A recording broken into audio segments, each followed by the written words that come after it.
Hi there, I'm Ben Pearson. Welcome to the Tech World Human Skills Podcast. Every episode we talk through how to thrive in the tech world, not just survive. Now, if you want me to work with your team, just give me a shout. I love to help teams to be more influential, memorable and successful with their stakeholders. Head over to www.techworldhumanskills.com to book a chat.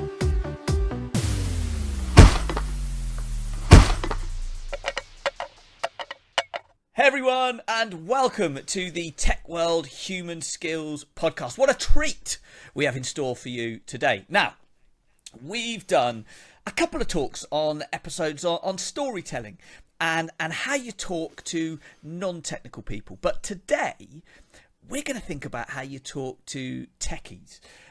You know, the reality of tech is that it's flipping complicated and it's changing at a lightning pace. So how do you explain really complicated things in a compelling way? Now, our guest today spent his life doing that. He's got a background as an architect, consultant and product manager, and now hosts the DevOps Toolkit channel on YouTube with over 75,000 subscribers and millions of views. So please welcome to the show, Viktor Farcic. Viktor, it is lovely to have you with us. Yeah, thank you for having me. I'm really looking forward to this. Well, for all of our lovely listeners, I wonder, could you tell us a bit about yourself and introduce yourself? Oh, first I will need to find out. I don't know really what I do most of the time. So officially I'm a developer advocate at Upbound. I'm involved in a lot in open source.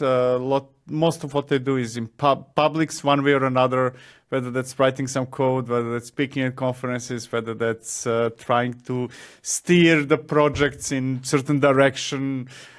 So what I do really depends on how I wake up in the morning. I'm not sure. As long as people in my company don't know what I'm doing, I'm fine. Well, so you've got, I guess, your day job and your hobby, as I've heard you refer to it, and your hobby being your YouTube channel and your podcast and that kind of stuff. Yes, exactly. Kind of I try to keep the separation between my hobbies and company, simply because hobbies tend to be longer lasting than my work days or work years in a company, right? So that spans companies I work in. But yeah, they're separate. It's like a church and state separation, right? Kind of, we coexist together, but still are separated somehow, right? Yeah. Well, so the reason we thought it would be great to talk to you today is from your hobbies perspective, really, which is about how you talk about really complicated stuff, because you've got this great YouTube channel. And, if you go and have a look at it and have a look at the videos that are there, what you do really well is every week you create a new video talking about some really deep and complicated topics, and you do it in a really good way so that it brings it to life. And I guess your audience are techies, really. That's kind of who you're explaining all of this kind of stuff to. And so I thought what would be lovely to do would be to just walk through how do you do this, because you are learning new complicated technology all the time, and then turning that into a way to explain it and filming it and producing it and getting thousands and thousands of techies to watch all of those videos. And so I wondered if we could sort of walk through how do you do this and what have you learned, and most importantly, what can we all learn about how we explain complicated things more successfully. Yeah. So, I'm an old fart that started with software before we had education and all this stuff, right? It's kind of in early 90s when the only way you could actually progress is by just figuring it out yourself, right? Yeah. And I was almost forced to figure out things, right? Without having somebody to explain me what to do and how to do it and so on and so forth, right? And then I spent 20 years or something like that doing the typical jobs that people do, developer, involved in testing as well, some tech lead, management, this or that. The only difference really, me in the past and majority of people, is that I could not hold a single position for long. I would kind of get bored and hey, I don't want to develop anymore. Kind of, is there something else I can do, right? And then eventually, I realized that what I really like the most is to switch what I do and change what I do fairly often, right? And that, I'm getting back to your question, I promise, right? So what I'm doing right now, and I feel very privileged for that, is that I am able to invest tremendous amount of time in exploring almost random things, right? Yeah. I'm not really looking even for a specific solution for a specific problem. I just, hey, if you right now tell me about a new project, it goes right away on my to-do list. I'm going to check it out. I'm going to try to figure out how it fits into the system. I'm most likely going to discard it. Like 3 out of 4 things that I ever touch, they never see the sunlight because, it's not good enough. So most of my time I spend trying to figure out things, right? And how those things fit into other things. Imagine me being, 8-year-old, and you give me a new toy, and I don't know if you have children, right? I do, if you yes. there you go. Assuming that they're young, how long does the toy last? Yeah, not very long. Exactly. It's the same thing with me, kind of like, hey, you give me a new toy, new project, new product to check out, and I'm extremely excited. I like it a lot, and then I would come back to you and say, okay, what now? Yeah. I'm bored with this already, right? After a couple of days a week, sometimes month, depends, right? So most of my time I spend in that, trying to figure out things. Spend with the invisible things. I mean, invisible in terms that nobody really sees the result of that. Yeah. And then some of those things fit somewhere, and then I convert that into stories, right? It could be YouTube, it could be maybe a talk at a conference. Try to figure out what is useful first. I feel that as if my job is almost first applying the filter so that you don't have to. Yeah. And then figuring out. Now, I was about to say figuring out how something works, but that's not really my goal.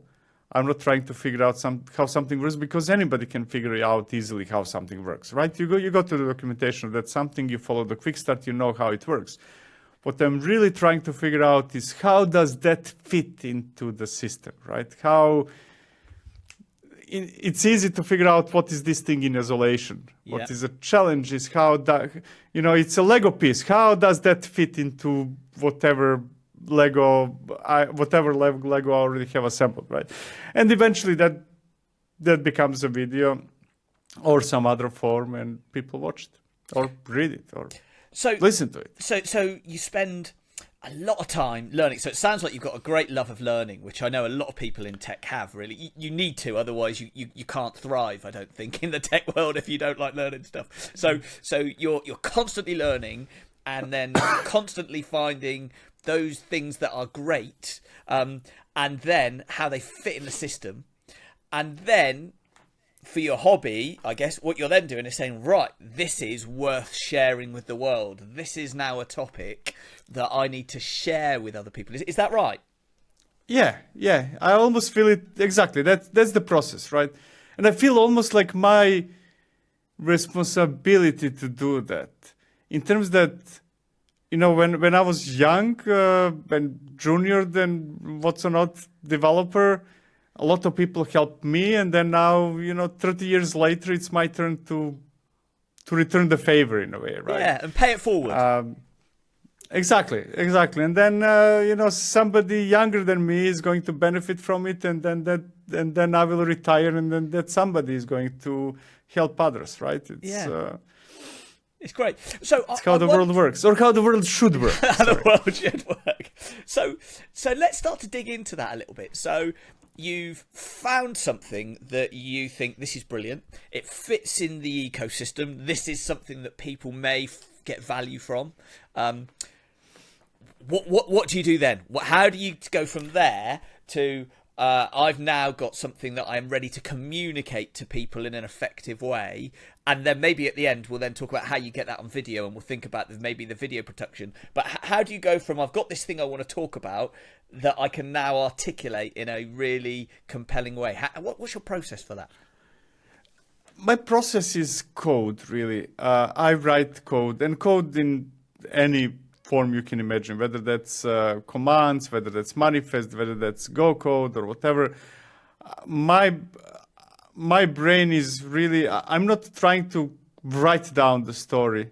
I'm trying to write down the code that explains the story. And then once I figure that out, once I have all the commands and all the scripts and all whatever else I need, then words kind of come easy, right? Kind of once you're confident about something from the code perspective, explaining that something is easy, right? It's just putting words around code, right? So I know that many people like to start with diagrams. They like to start with some bullet points and stuff like that. I skip all that. To me, the code is the only thing that matters. Okay. And my job is to explain that code to people, right? Okay. And so typically the things that you're explaining are always going to be code based, because you'll tend to be working in the DevOps world. So it's going to be code based things that are very linear, very structured, that you're going to be explaining to people. Yes, exactly. I mean, not necessarily always, but let's say 98% of the cases. I might have a video or some other material twice a year that does not contain code, but those are exceptions rather than the rules. Yeah. Because carry on. So what I do is I try to create material that can be consumed in a way how I like to consume material, rather than trying to figure out what people really want. Let's start with that. Kind of like, I'm not chasing views or anything like that. Kind of, this is how I like to consume things, right? And that's the same way how I produce things. And I personally don't like I don't like PowerPoint. I don't like people trying to sell me something. And even when they're not trying to sell me something, if somebody's, and I'm now talking about tech world, right? If somebody's talking for half an hour without showing me something, yeah, to me that sounds like a sell pitch, even though it's not necessarily the case, right? Yeah. So it's kind of, I need to demonstrate the value of my words through code in a way, to make it real. Yeah. And no, it's fascinating. And a couple of things come to my mind there. So years and years ago in my past, I used to teach scripting to people when I was working at Microsoft years ago. PowerShell was the technology that I used to do a lot with people. And so lots of what I was doing was explaining things like that, where it's very linear and very structured. And it's quite interesting, because then if you start talking about stuff that perhaps isn't code-based, that perhaps isn't quite as structured as that, actually the coding bit, it forces you to turn it into a linear, you could call it a story, you could call it a flow, you could call it a structure, but it starts here and it goes through steps to get to there. And that's actually the first part, if you're not talking about code, that you need to get in your head is, what's the process, what's the structure, what's the story, what's the flow, you could call it whatever you want really, that's going to take you from the beginning to the end. Yeah, so depends how you look at it, right? The end result is very linear. I give you that. Getting to that end result is very unlinear, right? Okay. Because you go back and forth, kind of like you try this and then that works, and then you try something else, and that forces you to go back and fix something, so on and so forth. So the process is not linear, but the end result is, right? Yeah. And because the goal is really to make complex things easy. Kind of. I want people to feel as if I spent 15 minutes of my life on it, even though I spent days or weeks or months sometimes, right?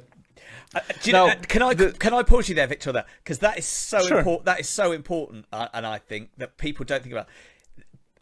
because it feels like it's so natural, you know, if you go and watch your videos or whatever, because like you said, it feels like, oh, I just spent 15 minutes on this. But in reality, you've thought about it, you've got it wrong, you've messed around, you've broken it, you've pulled it apart, you've done all of this, you've spent ages on it. And that is what then gives you the ability to sound like you've spent 15 minutes on it, because you haven't, you've spent ages on it. Exactly. It's, you know, it's like, let me find an analogy. I don't know. Now, Tour de France just finished, right? Pogacar won, and it looks so easy when he drives that bike. Kind of like he's not even sweating much. All he did was really sit on that bike and then drive it for an hour or two. Kind of like, come on. You know, it's easy, right?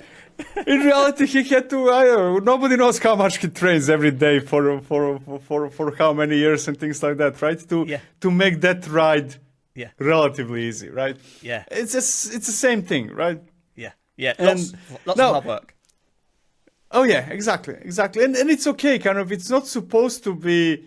You know, it would almost be disrespectful if I now waste your time by you watching me or listening to me figuring it out, right? That would be almost disrespectful to you, right? So you come at the end of the process, okay, which is great. Now, the important note here is that, and this is going to sound strange probably, is that I am not trying to teach anything to anybody. Okay, the teaching is not the goal at all. Because there are better ways to learn something than like watch my videos or whichever other type of material I produce. You go to the documentation, you get all the details, everything over there. My goal is rather to spark the interest in you to learn something.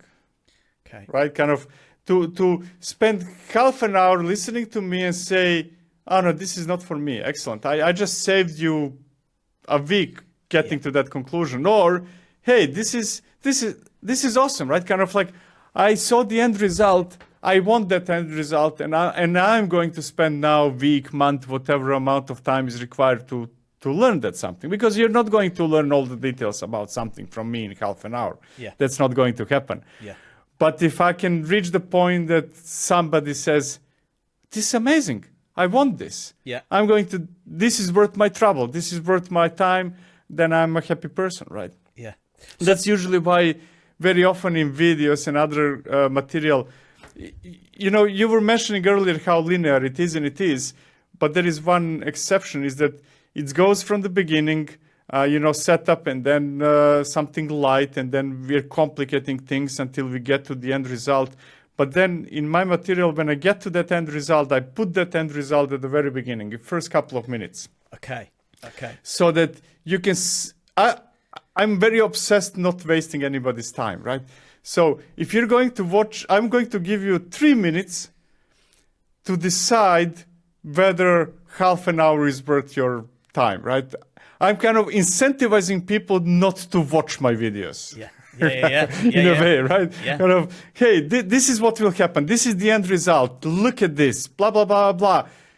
And I see that through statistics. Very often, people drop after half a minute, 2 minutes, 3 minutes, right? Yeah. And that's okay. I'm fine with that, because hey, actually, if you drop out after 3 minutes, that means that actually I'm even more successful. Yeah.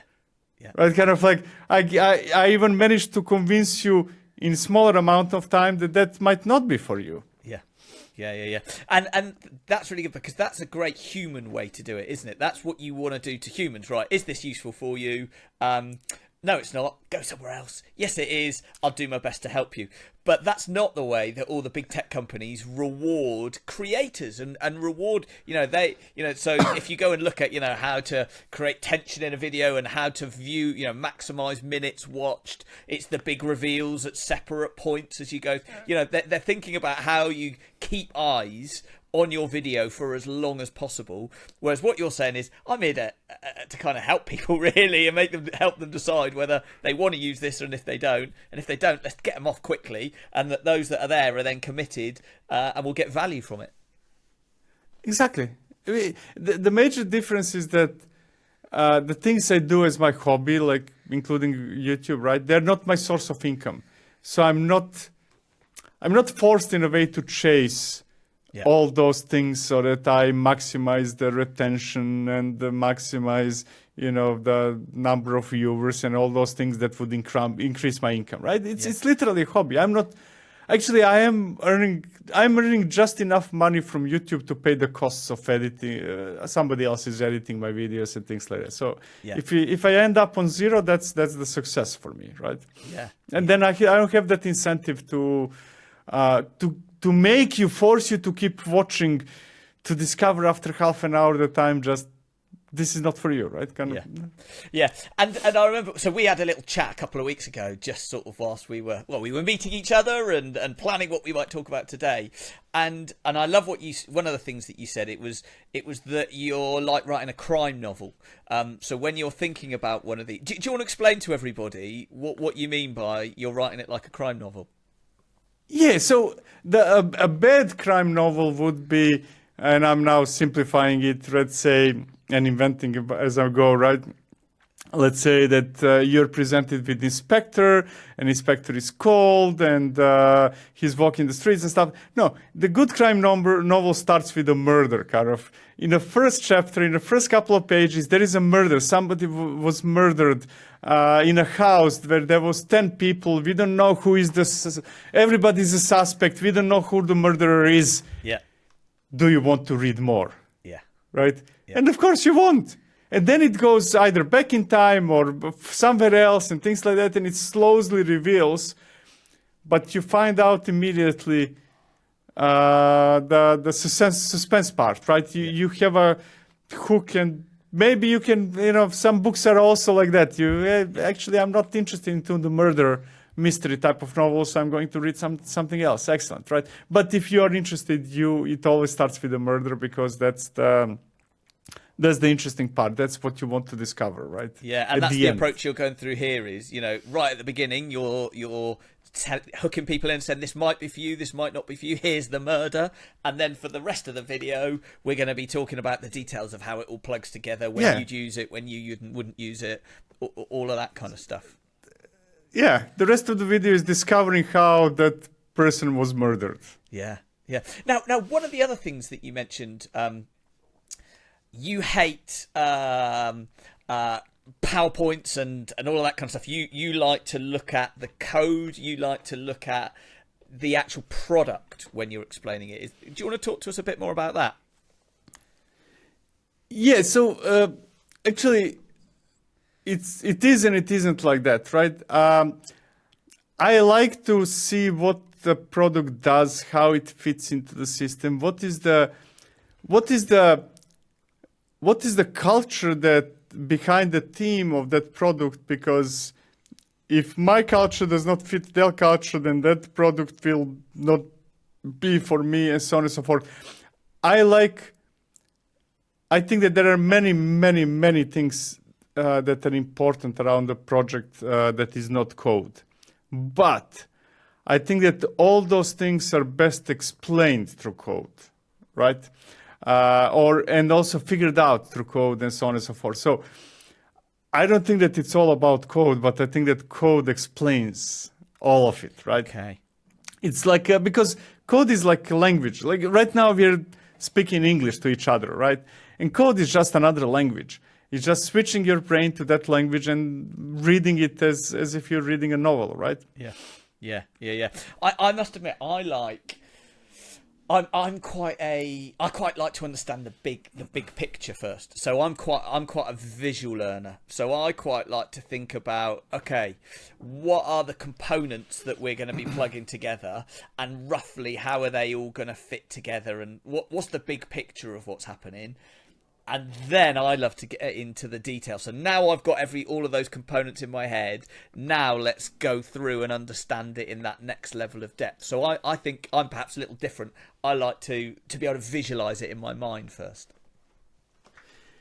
I mean, I guess it depends on. I was operating like that before. But now after a certain experience and so on and so forth, so I already have a picture, just to be clear, right? Yeah. What I'm trying to figure out is how does that new piece fit into it? Okay. Right, so the picture is there. Okay, it's cloud, it's Kubernetes, it's serverless, it's this or that. Kind of, I have a picture in my head. It's just that I'm constantly trying to expand that picture by adding, let's say it's a puzzle, right? By adding more pieces to it. So I'm now more concerned of, okay, so what can I do to make that picture prettier in a way, or more useful, or what's not, right? So I'm definitely concerned. When you speak about people and how they operate, usually they're described that they're people who go into details of something, and they're T-shaped people, that try to understand Generic the at the system. top. I'm that one. Yeah. I try to understand the system, right? It's just that I'm not. I feel that for certain types of systems, not all, I already understand the system. So my steps now are, okay, but how does this fit into it, right? I don't know what it is. Yeah. It's I don't know. It's this. I don't know what is it. Where do I put it? How do I fit it somewhere, right? So I guess, as I sort of reflect a little bit, we're sort of thinking you spend a lot of time learning and making sure that you understand everything, and then you like to think about, right, well, how do I linearly tell that? How do I tell that using the code, and code being, just another language that you can use to explain things that's quite logical. Any other tips or any other tricks that you use to try and make the complex more simple and easy to understand? So to begin with, I'm not sure how successful I am in doing that or no.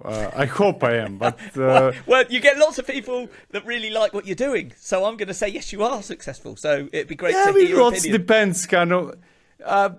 It's not really that lots, that many, to be honest.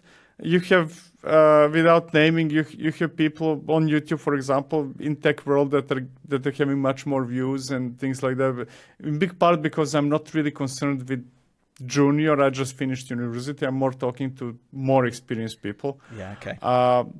But anyways, one of the main rules is that I never assume, or I'm doing my best never to assume prior knowledge of something, right? Okay. So a good example would be something I'm working on right now about SIG-term signals. Signals, doesn't matter. And I have to have different panes in my terminal because some things needs to happen in parallel. And I fire up Zelige, doesn't matter, it's a Tmax multiplexer, whatever it is, right? And then a minute later I realize, okay, what if somebody doesn't know what it is, right? Did I ever explain it? Can I reference and say, go there, stop watching this, go there to figure this out first and then come back? I didn't do that. So I postponed that material, went back, and started working on Tmax or multiplexer terminals sessions and so on and so forth. Only so that I can tell people something like, you might know this, cool, continue. You might not know this, but it's not the subject of this material, go there, right? Okay. So I never, or rarely, if ever, assume somebody knows something, right? They might or they might not. And if they don't, I need to be capable of redirecting them, telling them, the same thing what I said before, telling them, okay, stop this video. I know that YouTube is going to punish me, and not recommend it, but stop it. Stop watching right now. Go there. Yeah. Now, I'm looking at the clock and time is zipping through. What I also would love to just understand.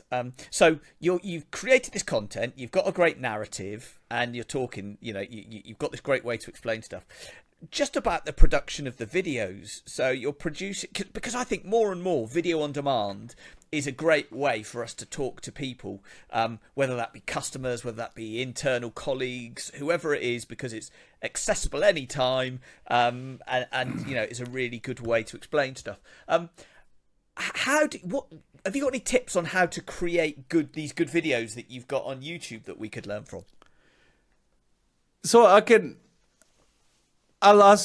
give you two answers, right? How somebody should start with videos and what I'm doing right now, which is very, very different from when I was starting, right? Starting is easy. Just put away that fear and forget about the idea of not having equipment and all that stuff. That's all silly, because whatever you do, you're going to look at it a year later and you're going to say this is crap, and that's okay.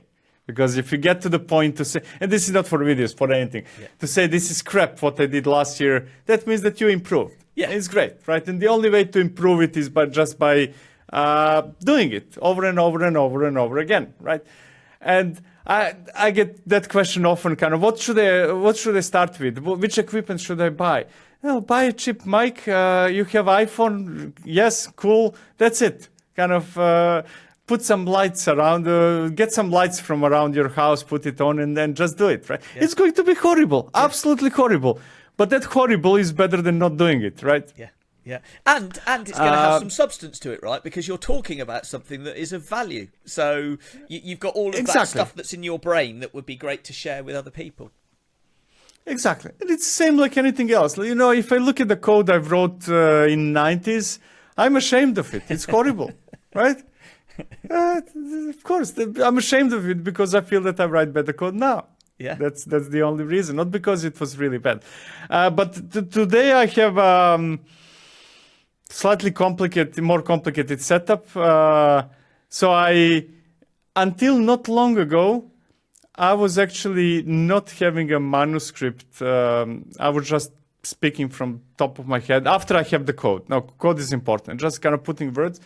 Afterwards, I started using an editor because many people don't understand that, but it takes probably a full day of work to edit a 30 minutes video, at least the way how I publish it, right? So eventually I got an editor, and that person freaked out, kind of like, hey, you're showing me code, and then you're speaking about that code, and I'm supposed to match it somehow and edit it. I don't know how. I cannot do it. Kind of. This is completely. You could have written it in Chinese, right?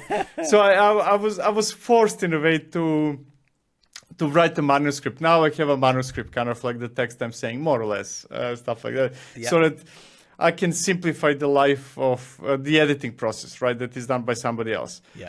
And then I record audio, talking head, and screen. They are recorded separately. Yeah. With screen being recorded in a different time frame than talking head, then audio, and then all that comes together in a post-production, kind of, because if I'm also very conscious not to lose anybody's time. So if I talk while I type, there will be times that I'm waiting for something to happen. There will be times that I'm focused on what I'm doing instead of explaining it to you, and so on and so forth. Yeah. So I feel it's better, much more complicated for me or for the editor. But hey, record what you're doing, screen, record your talk, and then match it all together so that you can speed it up, slow it down, and things like that. Yeah, I must admit, so I do, so in my technical storytelling program, which is all about helping people, how they communicate these sorts of things. For all the videos that I do video on demand, I move to a teleprompter. So like you're saying, and then having a script, and writing that script so it's how I sound, so that it's a natural sounding script and not that I'm reading an email, that sounds differently. And that vastly sped up and improved the quality of the stuff that I was doing. I thought that was a great skill to learn and a great investment. That's what you just said is critical. If you write it in a way that people can read it, you will not be able to read it. I mean, to convert it into talking head, right? Because it's a very different. The way how we speak and the way how we read is very, very different. Yeah. So either you're forced to make readable script that is going to sound as rubbish as when you read it, because it will sound like you're reading newspaper. Yeah. Or as you mentioned, you're going to write it the way how you speak. Yeah. Yeah. And if you publish that as a text, it's going to be horrible, right? Yeah. But it's going to be much better when you read it in a video or podcast or whatever it is. Yeah. Now, the challenge is, and that takes a lot of time, I feel, to master, is how to read things. Once you master how to write things in a way how you speak, how to read things without looking like you're reading, right? Yeah. A good example is conferences. I'm now switching subject just a little bit, right? Yeah. Whenever somebody asks me, I always recommend never write speaker notes. Never, ever, ever write speaker notes. I mean, you will do that later. It's fine. But if you write speaker notes and you go on a stage, it's so clear that you're reading speaker notes. And I know that you know it. I know that you know the story. I know that you can tell a story. Yeah. But basically, your storytelling degrades with speaker notes. Yeah. Unless, and this is critical, with sufficient practice, you learn how to do it, right? You can. I feel that I can now read text from a teleprompter. You never figuring out that I'm reading, right? Yeah. But that takes time. I suggest people starting to just not read from the teleprompter right away. Yeah. Or, even better, put bullet points so that you have a reminder. Oh, I need to talk about that. And then you talk, right? And then you can riff around just that little bullet point, but you've still got that structure. You know you need to talk about these three things, and you've got a minute or two on each of those bullet points, and you can riff around it, as opposed to just a wandering, monotonous noodling that it can be. If you've got no bullets, no script, no teleprompter, and a console in front of you, it can be pretty low quality and take a long time to get to any value. Yeah, but that's also okay. Kind of low quality is inevitable when you start. Yeah. Well, Viktor, I've just looked at the time, and time has sadly escaped us. It's been a brilliant conversation, and I could have carried on this conversation for hours. So thank you so much for everything that you've been through. Just as we start to wrap up, any key takeaways that you would like people to remember from the things that you've been telling us? I feel that it's very beneficial to do some public work. And I'm now not referencing only YouTube. What open source, documentation, contributions to the project, and so on and so forth. Whenever I get the question of, hey, what can I do to improve my career? That's my only answer always, right? Because especially if it's open source, right? I put it all in the same bucket as public. Do the public work. You will get recognized for it. You will have much easier time moving wherever you want to move.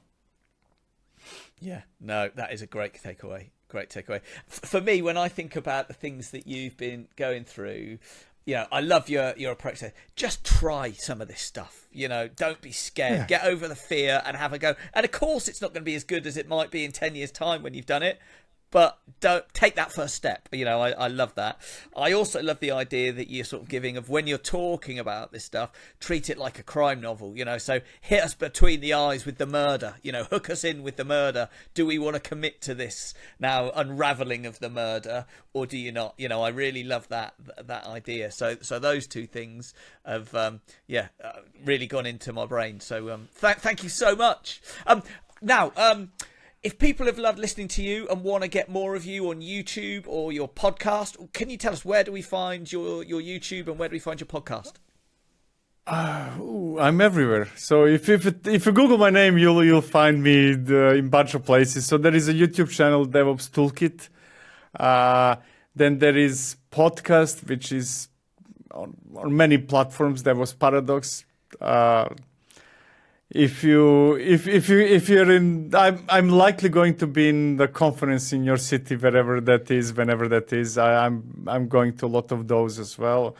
Yeah, brilliant. And just Google it. Google it. And I'll pop a couple of links in the show notes if you want. So I'll put a link to the podcast, a link to YouTube, and I'll pop your LinkedIn in there so that everybody can find you and get in touch if they want to. So I guess the final thing for me to say is, Viktor, thank you so much for coming on the show. It's been lovely to have you with us.